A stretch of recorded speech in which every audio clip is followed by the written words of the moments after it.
जो मोदी सरकार है वो जंग से भागी कैसे है और उसके सिम्टम्स बेसिकली कैसे मिच्योर हुए हैं, ये पूरी डिटेल है। एक तो जो इंडिया की स्ट्रेटजी है, जो भौंडी स्ट्रेटजी उन्होंने बनाई हुई है, उनकी स्ट्रेटजी का नाम है कोल्ड स्टेट डॉक्ट्राइन।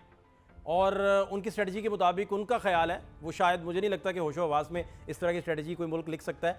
उनका ख्याल है कि 9 हिस्सों से पाकिस्तान के अंदर दरअंदाजी करके उसे वहाँ से तोड़ा जा सकता है, खुदा ना खास्ता। यहाँ हालांकि आपको पता है कि ऐसा पॉसिबल नहीं है। अच्छा, जो पाकिस्तान की जवाबी स्ट्रेटजी है वो है मिनिमम क्रेडिबल डेटरेंस, और इसमें टेक्टिकल न्यूक्लियर वेपन से बात शुरू होती है। अब टेक्टिकल न्यूक्लियर वेपन जो हैं वहाँ से जाके इसके, और जो थिएटर न्यूक्लियर वेपन है, जो आप अमृतसर पे मारें तो फिर इधर 500 साल के लिए बारिश ही ना हो इस खित्ते में, तो कोई भी फरीक जो है फिर वो सेलिब्रेट करने के लिए बाकी नहीं रहता। तो टेक्टिकल न्यूक्लियर वेपन से थिएटर न्यूक्लियर वेपन तक तो वो अफोर्ड ही नहीं कर सकते, नंबर एक बात। और दूसरा, रवायती जंग हो ही नहीं सकती दोनों मुल्कों के दरमियान, क्योंकि न्यूक्लियर दोनों वेपन्स रखते हैं। और ख़ासतौर पर पाकिस्तान ने जब से टेक्टिकल वेपन का सारे का सारा उसने मामला हासिल किया, उसके बाद तो ये पॉसिबल नहीं है। अच्छा, एक तो ये स्ट्रेटजी है जिसकी वजह से वो पीछे हट गए जंग से।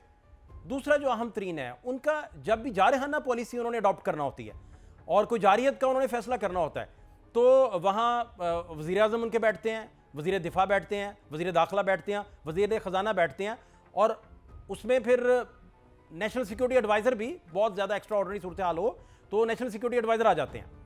तो वो जारियत को लेकर, इस तरह के मामला को लेकर कोई ना कोई फैसला उन्होंने करना हो तो कर लेते हैं, लेकिन ऐसा वहाँ हुआ नहीं। अब इस तरह हुआ कि 29 अप्रैल को उन्होंने अपने वज़ीर दिफा और मशीर बराए कौमी सलामती के साथ फ़ौजी सरबराहान से मुलाकात की है। और इस मुलाकात में उन्होंने कहा है कि आप हमें बताइए कि पहलगाम हमले के बाद पाकिस्तान से क्या करना है, आप हमें बताइए। वहाँ तो फ़ौज किसी भी मुल्क की, वो किसी भी दूसरी नेशन के साथ जंग तो चाह नहीं रही होती, और वहाँ तो कोई स्टूपिड फ़ौज होगी जो ये सोच रही होगी कि एक ऐसा कंट्री जिसके पास जो न्यूक्लियर पावर है उसके साथ आप जंग का सोचें, और अपनी गवर्नमेंट को आप सजेस्ट करें, अपनी गवर्नमेंट को आप बताएं उन्हें कि जी हम जंग चाहते हैं। तो मोदी सरकार ने वहाँ, क्योंकि मीडिया जंग चाहता है, वो भी वो मीडिया है जो मोदी के कंट्रोल मीडिया है, स्टेट कंट्रोल्ड मीडिया सारा, वो जंग चाहता है। यहाँ मोदी जंग चाहते थे, और वो भी जंग उन्होंने क्या चाहनी थी, वो जो बातें कर रहे थे वो सारी आपके सामने है। अच्छा, इसमें उन्होंने अपनी फ़ौज को कहा है कि फ्री हैंड देने का ऐलान किया, और साथ कहा है कि आप हमें बताइए कि पहलगाम में दहशतगर्दी के जो वाक़यात हैं उनका बदला लेने के अंदाज में, अहदाफ में, और वक्त का तयन जो है, ये वो सारी चीज़ें हैं, वो आप बताइए। अब कोई प्रोफेशनल फ़ौज जिसे पता है कि यहाँ टेक्टिकल जो न्यूक्लियर वेपन से लेकर थिएटर न्यूक्लियर वेपन तक हर चीज़ मौजूद है, वो क्या उन्हें बताएगी। और ये भी जानती है फ़ौज वहाँ की कि यहाँ रवायती जंग हो नहीं सकती, पॉसिबल नहीं है कि दोनों तरफ अतराफ यानी कि टैंक खड़े हो जाएं और वो गोला फायर करना शुरू, इम्पॉसिबल। तो इस सारी सूरत हाल में फिर उन्होंने क्या किया, 30 अप्रैल को उनकी एक कमेटी है, कबीना कमेटी बराए सियासी अमूर, उसकी मीटिंग होती है। तो वहाँ वो कहते हैं कि आप जांचिए ज़रा मरदमशुमारी करवाने के तरीके, और ये भी जांचिए कि ऊँची और निचली जो ज़ात का तनासुब है वो क्या है। तो बात जंग की जारियत से शुरू होती होती इस तरफ आ गई। एक तो ये सूरत हाल है, एक तो ये बहुत बड़ा फैक्टर है। दूसरा जो अहम तरीन फैक्टर है कि इंडिया बाज क्यों रहा, उसने इस तरह की जारियत करने का जो मुजाहरा है वो क्यों किया, जैसा कि 29 से पहले यही लग रहा था कि शायद इस तरह का कोई मिस एडवेंचर करने की वो कोशिश करे। हालांकि उसे पता था कि पाकिस्तान जो है वो तैयारी से बात आगे चले जानी है, सिर्फ तैयार ही नहीं है। और यहाँ जो सबसे बड़ा फैक्टर देखने को मिला, इंटरनेशनल दुनिया ने भी इसे रिपोर्ट किया, वो बड़ा इंपॉर्टेंट है। वो ये फैक्टर है कि यानी हम बात तो कर रहे हैं कि इंडिया हमले से बाज क्यों रहा। अब उसमें इंटरनेशनल फैक्टर्स तो हैं, लेकिन लोकल फैक्टर बहुत है। लोकल फैक्टर में आपकी सबसे बड़ी जो है वो सियासी इस्तेहकाम आपके मुल्क में है। आपने किसी भी सियासी पार्टी को ये कहते नहीं सुना होगा कि ये जो जारियत इंडिया ने पाकिस्तान पे डाली है और वहाँ नाहक लोगों का खून बहाया है, वो खुदा न खास्ता पाकिस्तान में से किसी ने किया है। कोई एक पॉलिटिकल वॉइस आप बताइए, और किसी वॉइस को मैनेज नहीं किया गया, किसी वॉइस को कोई स्टेट नैरेटिव के तौर पर अप्रोच नहीं किया गया। अब इसको भी छोड़िए, आप पब्लिक लेवल पे चले जाइए, और नेशनल आइडेंटिटी अवेयरनेस का ये आलम है लोगों के अंदर कि उन्हें अपने अपने वतन के साथ इतनी मोहब्बत और इतने मुखलिस हैं कि उन्हें भी पता है कि ये जो मोदी की तरफ से एजेंडा है सारा, ये इलेक्शन कैंपेन ही का हिस्सा है, और वहाँ के बिहार के इलेक्शन और ये सारी चीज़ें हैं, और वो ये सारे लोग इस चीज़ को भी जानते हैं। अच्छा, ये आप देख लें सबसे बड़ा जो लोकल फैक्टर है कि यहाँ सारा दिन बातें क्या होती थी पहले कि पीटीआई, नून लीग, पीपल्स पार्टी, नहरों के मसले, खान साहब जेल में हैं, इस तरह की सारी बातें डिस्कशन में आती थी।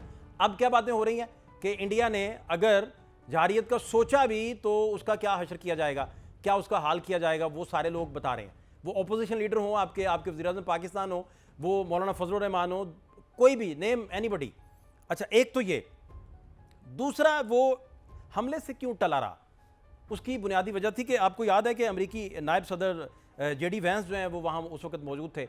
उन्होंने ही बात की और उन्होंने वहाँ डिस्कशन में कहा कि भाई सूरत हाल जो है वो आप कंट्रोल रखें। इससे बढ़कर ट्रंप की जो पॉलिसी है वो जब सामने आई, ट्रंप की पॉलिसी को मुशाहिद हसन सैयद साहब जब बताते हैं तो वो कहते हैं कि जो हिंदुआना जहनीत थी, जो अस्करियत पसंदी पे माइल है, उसको बाय करने से ट्रंप ने जब इनकार किया तो ये सारी सूरत हाल बन गई। अब इससे आगे आप चले जाएं, अमेरिकी जो यूएस के सेक्रेटरी ऑफ स्टेट हैं मार्को रूबियो जो हैं, उन्होंने भी जयशंकर से जब बात की है तो उन्होंने भारतीय वज़ीर ख़ारजा से जब बात की तो उन्होंने भी यही बात की है कि आप भाई कंट्रोल रखें चीज़ों को। एग्जैक्ट जो उन्होंने कहा है कि उनकी जानिब से हमले को ज़िम्मेदारान पाकिस्तान को, यानी इस हमले में ज़िम्मेदार ठहराने से उन्होंने कहा है कि भाई आप ये क्या बात कर रहे हैं। इसी तरह तर्जुमान अमरीकी महकमा ख़ारजा जो टीमी ब्रॉस हैं, उन्होंने भारत और पाकिस्तान को तवील मुद्दती अमन पे बात करने के लिए, इलाकाई इस्तेहकाम और इसका पायदार हल निकालने के लिए बात की है। ये तो सारा डिस्कशन हो गया। दूसरा एक बड़ा सरप्राइजिंग एलिमेंट है कि जब भी आप बताते हैं कि बलूचिस्तान के अंदर इंडिया के फुटप्रिंट्स मौजूद हैं तो बहुत सारे लोग चौंक जाते हैं जो इंडिया में बैठे हैं, वो परेशान हो जाते हैं कि ये बलूचिस्तान आप हम पे कैसे डाल रहे हैं।